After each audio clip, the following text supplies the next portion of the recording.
Sadzeni, takarenda saudai. Sadzeni jini ashiri kukuparirai. Ngashibvapa. Une Gamu. Tivi, dini zvangu risei. Nani wachadzoka? Ewe, ndakabuda.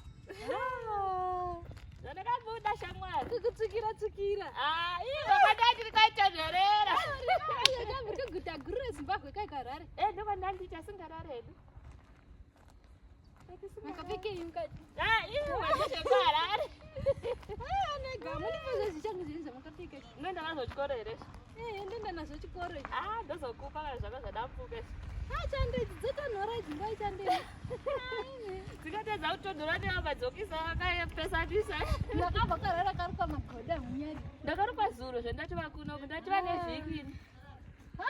Ane Gamu ndimere. Ndachava ndinotonyani makuhwa.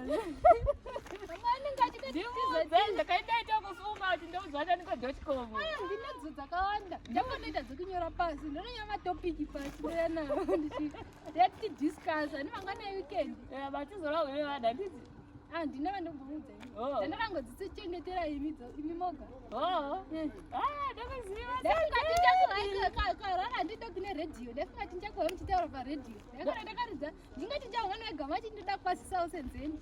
Ndakasvika pakadzingirigwa zvavo kwadza pabvumidzo paya. Madzenyidzo. Ndakamhanya 100 meters. Ndakadana paservice station paya kuita sekuti ndasiya mota ipapo. Mandigirawo chingwa. Ndakakuigira magaka. Kumbare kako kumhanda ndovandirere kumusika. Tauya kuongera kuti numba kwenyu ndazoferako. Alright, senzeni. Alright. Ngoro vakasikaita usikuona kuti yakubharuka here uisonezvo.